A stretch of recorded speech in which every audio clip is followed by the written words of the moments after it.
Сейчас тут зимние Олимпийские игры, и, конечно, они обсуждаются. Латвия победила Германию в хоккее, в фигурном катании драма, всеобщий фаворит неудачно откатал программу. Наше же сообщество всколыхнула история украинского скелетониста Владислава Гераскевича, который собирался выступить в шлеме с фотографиями погибших украинских спортсменов. А комитет организационной Олимпиады отстранил его от участия. Другая интересная новость. Впервые золотую медаль на зимних Олимпийских играх завоевал спортсмен из Южной Америки. До сих пор у целого континента не было ни одной медали на зимней Олимпиаде, а теперь есть золото в гигантском слаломе. Благодаря бразильцу Лукасу Пейнейро Бротену. Тут сыграл роль один фактор. Отец Бротена норвежец, и половину жизни спортсмен прожил в Норвегии. А это, между прочим, страна, которая из топа по медалям в зимних играх не вылезает. Практически на каждой Олимпиаде небольшая Норвегия лучшая или по числу золотых медалей, или по общему количеству медалей. Или и по тому, и по другому. Сегодня мы с вами обсудим, почему так. Тема эта крайне важная. Мы поговорим не столько о самом спорте, сколько о спорте как о социальном институте. Разберемся, как он устроен в Норвегии, как отличается отношение к спортивным победам там и у нас, и какие выводы из этого можно сделать. Ролик не совсем для нашего канала профильный, но я любитель зимних Олимпиад. Больше всего, конечно, люблю смотреть там хоккей, но еще шорт-трек. Конечно, когда не за кого болеть, смотреть менее интересно, но все же. В общем, тема хоть и не профильная для нашего канала, но интересная для меня, так что вот. Перед тем, как начнем, только напомню. У нас есть вот такие вот книги, где история новой России и Второй мировой войны изложена максимально доступно и очень увлекательно. А еще они красиво оформлены и могут быть прекрасным подарком. Купить их можно по ссылке в описании. Там же есть инструкция для обхода блокировок в интернете российских.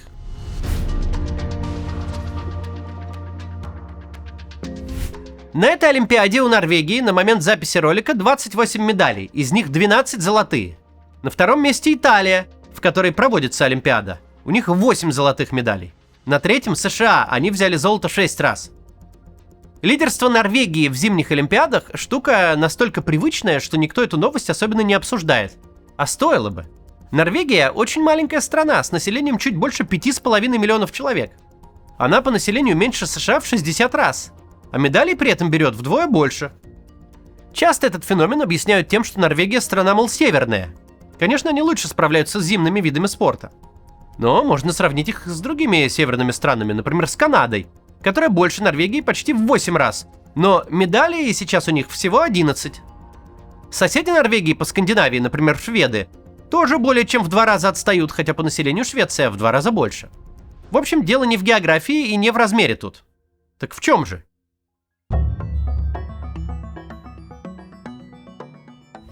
Понятно, что первые места у медального рейтинга и в летних, и в зимних Олимпийских играх в абсолютных цифрах у государств с большим населением и большим ВВП. Например, у США и у Китая. Ведь если людей больше, значит больше и талантливых детей. И больше ресурсов, которые можно вкачать в достижение результатов. Но чтобы прикинуть эффективность, соотнесем количество медалей с числом граждан страны. Если исключить мелкие островные государства, где население настолько мало, что пара медалей делает страну самой спортивной в мире, то в топе рейтингов на душу населения всегда находятся скандинавские страны.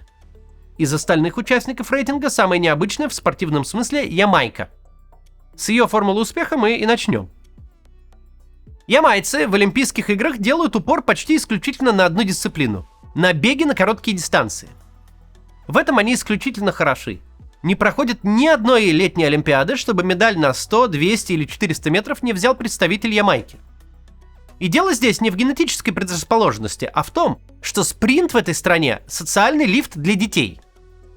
Сама страна крайне бедная. Хочешь выбраться из нищеты – беги. Для бега не требуется инфраструктуры, тренироваться можно на любой тропинке. Сам выбор дисциплины – дело случая. Когда-то в 48-м первый ямаец стал олимпийским чемпионом, вырвался из нищеты, и теперь любой мальчишка в Ямайке хочет того же. У нынешнего поколения, например, кумир многократный чемпион мира и олимпийский чемпион Усейн Болт. Все мое будущее лежит на дорожке. У меня нет денег, чтобы учиться в университете. Для меня один шанс – спортивная стипендия. Точно так же обстоят дела со всеми моими друзьями. Именно поэтому большинство ребят в этой стране занимается атлетикой. Я хочу изучать физику в американском университете, поэтому чемпионат Ямайки среди школьников – это мои Олимпийские игры. Словом, такая себе формула успеха. Не из тех, что хочется повторять.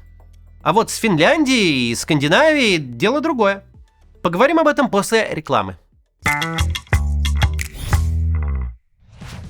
Если вы часто пользуетесь криптовалютой, переводите деньги за рубеж, получаете в ней зарплату или инвестируете, обратите внимание на удобный инструмент – виртуальную карту MaxSwap.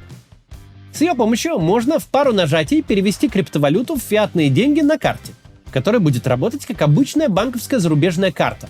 Сможете оплачивать покупки в магазинах за границей, иностранные сервисы, например, ChatGPT, Netflix, YouTube, Booking, Spotify, или платить за игры в Steam, Epic Games или PlayStation Store.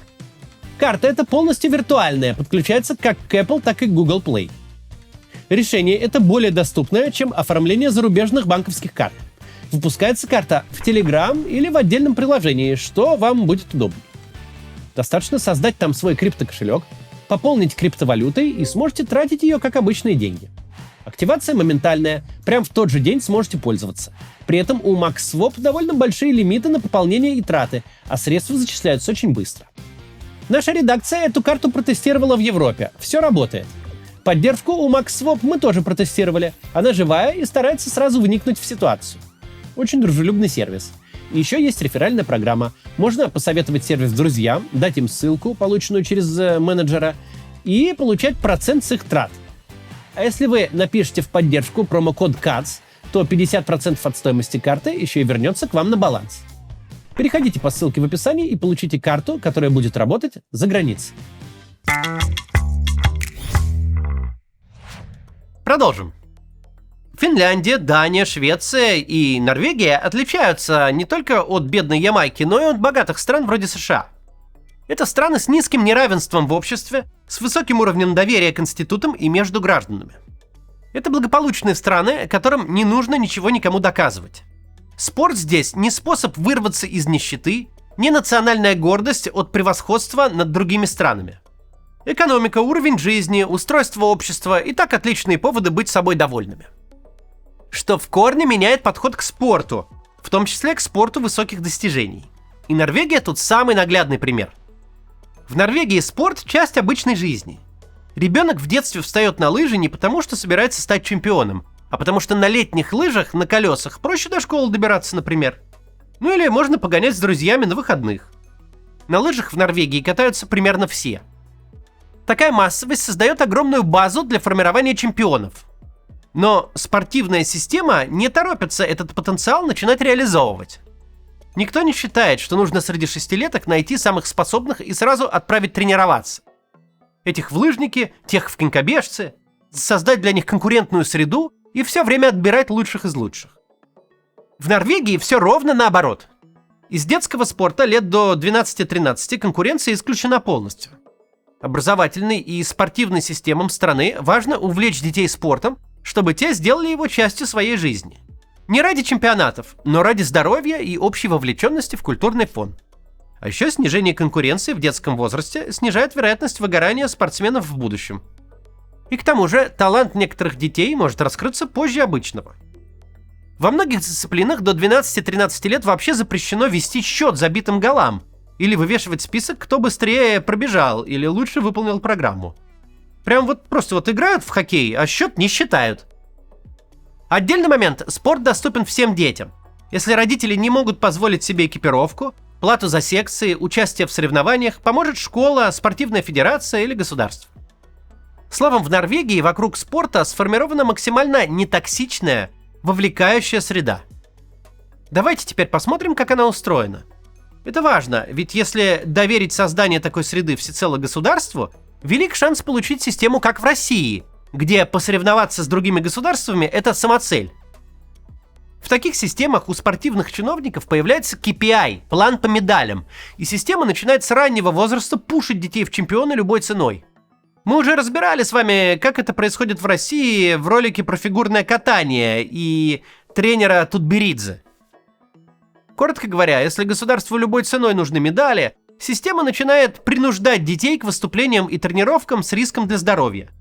Взрослые будут убеждать детей, что медаль стоит любого риска и любых жертв. Неудивительно, что из такого подхода рождается государственная допинг-программа.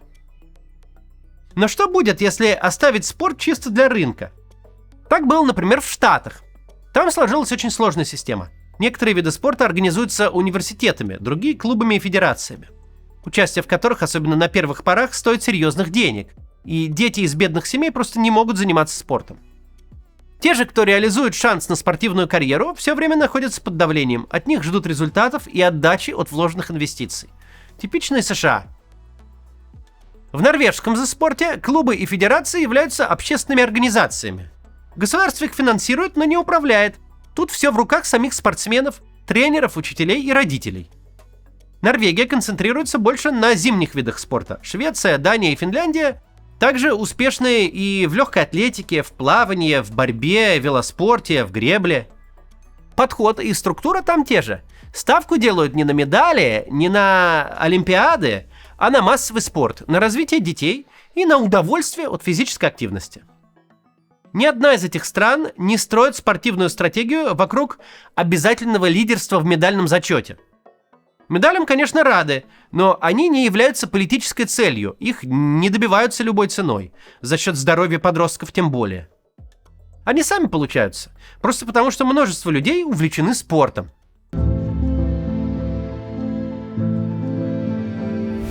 Из-за войны, а до нее из-за допинговых скандалов, наша страна не участвует в Олимпиадах. Это, конечно, обидно, но из-за нынешней отстраненности от Олимпиады мы с вами можем более трезво оценить роль, которую спорт играет в общественной жизни. Сейчас не давит потребность болеть за наших, мы исключены из гонки. И можем честно оценить свои отношения к Олимпиаде и медалям. В нашей стране отношение к медалям очень специфическое, оно сформировано еще в СССР во времена Холодной войны. До этого в СССР не было представления, что международные спортивные состязания могут быть чем-то полезны в политике. Ответом на любые политические вызовы виделся пожар мировой революции, а не спортивные состязания. Советский Союз поначалу занимался внедрением физкультуры для укрепления здоровья трудящихся, а в Олимпиадах вообще не участвовал. Во-первых, незачем, а во-вторых, это все буржуазные развлечения. Но после Второй мировой войны с появлением атомного оружия воевать напрямую стало невозможно. Тогда и придумали использовать спорт. В 1952 году СССР впервые принял участие в Олимпиаде. Логика была такая: советский спорт – доказательство эффективности общественного строя. Если советский спортсмен быстрее, сильнее и выносливее, значит социализм производит лучших людей, а значит и сам социализм лучше. Медали стали политической задачей, началась гонка за спортивными достижениями. Государство завело спецведомство Госкомспорт, который построил целую индустрию детско-юношеских спортивных школ с ранним отбором, жесткой селекцией, культом победы и готовностью к жертвам. К 70-м дошло до государственной программы спортивного допинга. После развала Союза во многом развалился и спорт, инвестиции в медали сократились, но подход остался прежним. Тренеры, спортсмены, зрители – все по-прежнему хотели побед любой ценой. В нулевые снова подключилось государство, наладило финансирование и, как в старые времена, поставило добычу медалей на поток. И многие реально поверили, что олимпийские медали определяют, насколько у нас крутая и сильная страна. Это всегда главная новость в спортивных новостях во время олимпиад и чемпионатов.